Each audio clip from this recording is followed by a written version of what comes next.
Hi, Harry Dent here again. I just wanted to give an update for people that are concerned about Puerto Rico or live in Puerto Rico or have fled from Puerto Rico. I finally come back. My wife left Puerto Rico 4 days after the hurricane hit, and I left a week later because I had business to do here and stuff. Then I went to our conference, the Irrational Economic Summit in Nashville. And then I came back to Puerto Rico thinking, oh, maybe I can make it work here. No, did not work. My wife was smart. She stayed in New York at an apartment we share there. And it took me 5 days when I realized I could not function with no internet, no cable satellite except for CNN, which says the same thing over and over all day. So that wasn't much consolation. I had to get out of here. So I went up to New York for 2 months so I could function again in a small apartment. But we were very lucky to have this option. I came back on December 16th.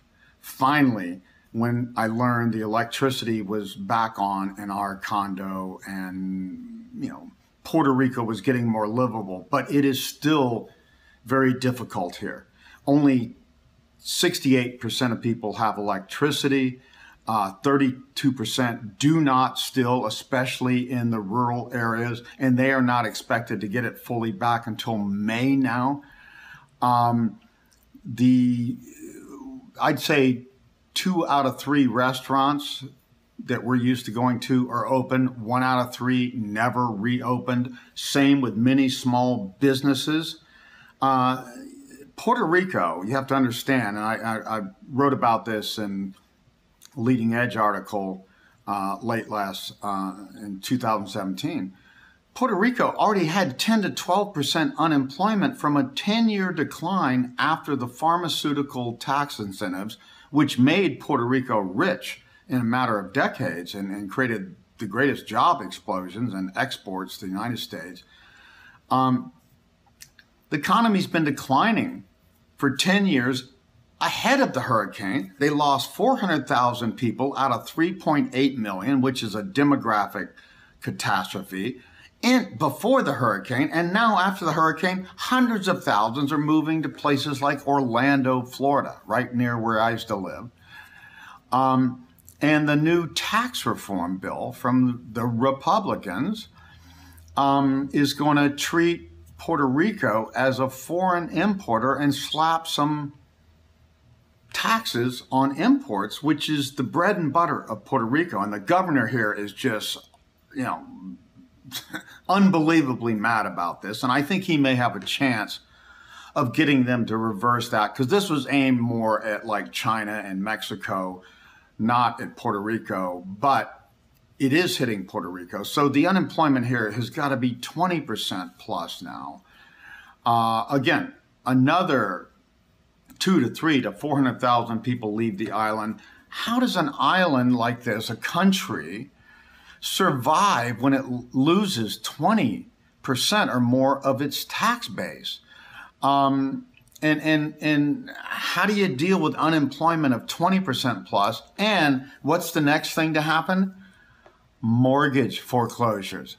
All these unemployed people are not going to be able to pay their mortgages. All these businesses that didn't reopen, and there's many of them, will not be able to pay their mortgages and their debts, and there's going to be another disaster. And as Rodney Johnson has always said from the beginning, the biggest crisis down the road for Puerto Rico is 25% of the people here are on government pensions, and the government is bankrupt. Now, I've also shown in my December Leading Edge article, Puerto Rico is not nearly as bankrupt when you look at debt per capita or debt compared to income in the U.S. versus Puerto Rico. Puerto Rico just doesn't have a printing press like we do to keep covering over the bubble and the debt crisis.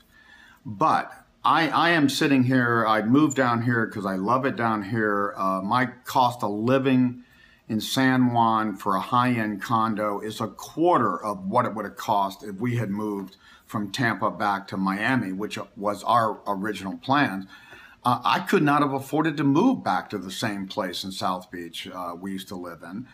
So that's one advantage. But they also have this Act 20 and 22 tax advantages that especially benefit service companies, investment management, and traders. I tell you, anybody who's a full-time trader should be living here, because after you pay a reasonable salary, your tax is zero on capital gains. Not just long-term, which would be 20% or so in the United States. Short-term is zero. 4% on companies after a fair salary. So there are huge incentives here. Real estate is very affordable here. It's going to get more affordable after this hurricane, I think, because who wants to move to an island that just got the worst hurricane in history and proved that its infrastructures were very weak, which they are. But out of the carnage, as we always say, there's opportunity.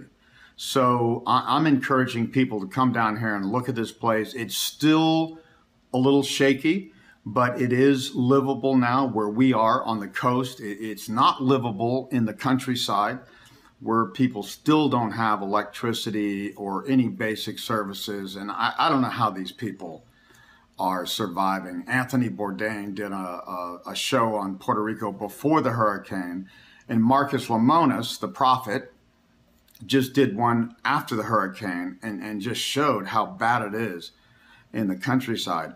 But I'm telling you, I'm sitting here and it's good weather. Prices in real estate are very affordable. And you would never know.